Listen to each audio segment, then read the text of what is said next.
Voilà, moi, le Covid est entré dans ma vie par tellement de portes que j'ai du mal à les identifier, quoi, à vous les préciser. Il y a celle du deuil. Ma mère est morte suite à un Covid nosocomial. Ma marraine est récemment décédée suite à un Covid nosocomial.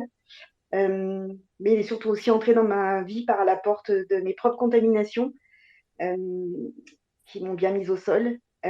J'ai fait partie des premiers contaminés suite au cluster de la banne de Sillingy en février 2020. Et puis ensuite, j'ai été contaminée à l'hôpital en mai 2022. Je me bats depuis plus de 3 ans et demi pour une reconnaissance de Covid long. Euh, un parcours du combattant, comme beaucoup le connaissent aujourd'hui, qui nécessite tellement d'énergie et de sacrifices. Le Covid a eu forcément des conséquences sur l'entièreté de ma vie, sur ma santé, bien évidemment. Je précise physique parce que le mental va bien malgré tout ce que je vis. Euh, mais aussi perso, familiale, pro et financière. Euh, Elle m'a coupé de ma famille, pardon, je voulais tenir un émo, mais... Et puis de mes amis. Euh, Ma vie pré-Covid, c'était celle d'une vulnérable, pas parce que j'ai une maladie auto-immune, mais cette vulnérable, elle bouffait la vie, elle s'en accommodait très bien de sa maladie. Je vivais de passion, plein de passion, qui me faisaient vibrer, mais aujourd'hui, ben, mon état ne me permet plus, euh, et ça fait mal. Euh, J'ajouterais, c'est pas mal la peine de préciser, hein, je vais plus au resto, plus au ciné, plus au théâtre. Voilà, j'ai même du mal à peindre. Voilà. Le Covid, en fait, j'en ai fait mon compagnie de route malgré moi, parce qu'il n'y a pas un jour sans qu'il se rappelle à moi bien ses séquelles et ses conséquences. Il me laisse aucun répit, mais vraiment aucun.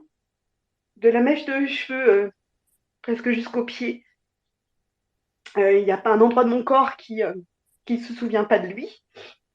Aujourd'hui, ben, mon masque, c'est mon seul moyen de protection, car moi, en plus, je fais partie de ces gens qui sont totalement à nu, bien malgré moi.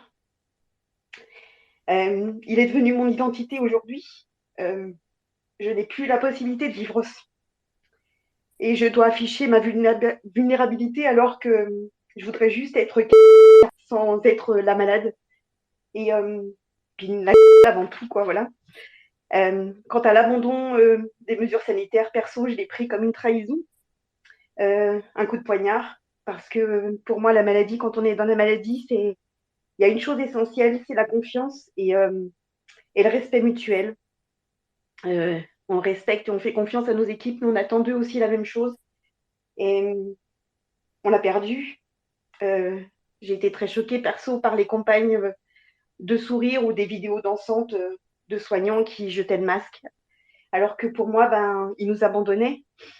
Euh, ils nous ont laissés un peu au bord de la route où on ne peut plus accéder aux soins sans se mettre en danger. Pour nous, on a deux choix, soit abandonner et on se met en danger, soit aller se soigner, mais on se met en danger aussi. Euh, je ne veux pas dire que je leur en veux, mais si, parce que malgré tout, je leur en veux. Pour moi, des soignants devraient être des pros avant d'être voilà, des exécutants, entre guillemets. Alors, je voudrais dire juste une chose aux médecins, c'est que ne nous oubliez pas, voilà, ne nous abandonnez pas, ne nous laissez pas au bord du chemin ou plutôt à la porte de vos établissements. Et surtout, entendez-nous. Et je finirai toujours par une chose dont je parle souvent, mais protégez les enfants. Parce que quand ils sont plus là, on regrette une chose, c'est de ne pas les avoir protégés et de ne pas avoir su trouver des médecins pour les protéger. Et voilà, je me tais, j'espère de ne pas avoir été trop longue des mots. Voilà, merci beaucoup.